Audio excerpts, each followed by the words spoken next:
NASA says technical problems with Boeing's Starliner spacecraft make a return flight to Earth too risky for the astronauts stranded on the International Space Station. It's another setback for Boeing, now made even worse as NASA has booked rival SpaceX for the return flight in February 2025. That means a long wait for astronauts Suni and Butch Wilmore, who were only scheduled to be on the ISS for 1 week. I'll go first and you follow me. Well, for more, let's now speak to Keith Coing. He's a former rocket scientist and editor of NASA Watch, and he joins us from Washington, D.C. Good to have you with us, Keith. Let's just cut to the chase. Is Boeing still a trustworthy company? Well, you know, it is embarrassing given that there were two companies that were picked for this idea of having commercial access to the space station. The idea being, if one wasn't able to function, the other would pick up. Well, that's been demonstrated that it works because SpaceX is ready to pick up where Boeing left off. The problem with Boeing is that the spacecraft was flown 3 times. The first flight was a disaster. The second was okay.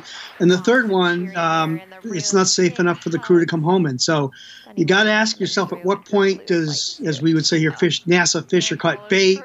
The administrator says, yeah, we're going to fly astronauts in there again. I'll wait and see if that actually happens. I mean, being an astronaut, you're probably prone to take some kind of risks. But deciding to go to ISS for a week and now having to spend several months well into the next year, what kind of an impact will this prolonged stay in space have on the astronauts? Well, I can say with a straight face, I have a number of friends who are astronauts. I've been on expeditions with several, and I know Suni Williams. And I have to tell you that usually when the phone call comes up from NASA saying, yeah, you got to wait a couple more days to come home, or NASA astronauts aren't upset. It's like, yahoo, more time in outer space. This is a little bit different. They were going up for 8 days, and now it's going to be, 5 or 6 times that. You plan for it. I'm sure underwear and clean clothing will be sent up on the next cargo flight. But if you're an astronaut, you just sort of have to expect this and learn to go with it. And they're all smiling. Well, we can see that certainly in some of the footage. Going back again to the situation that brought all of this about, I mean, as a scientist, what can be done in order to prevent events like this one in the future? More tests, more technical tests? What can be done?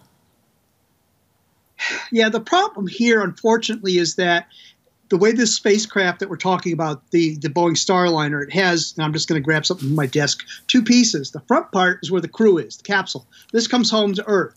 The back part is the service module where the engines that aren't working properly are.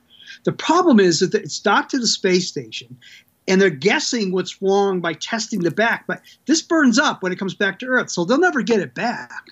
So that's part of the big problem. They're sort of like, putting their blinders on and reaching around the corner to see if they can feel something that's loose. And so that's not the best way to run a spacecraft that's supposed to be bringing people back and forth. So there's going to be a lot of meetings and congressional hearings and all that when they come back, and we'll just see where this plays out after the election. All right, Keith Coing, a former rocket scientist and editor at NASA Watch. Keith, I love the rocket. You just explained everything to us. So thank you so very much for your time. My pleasure.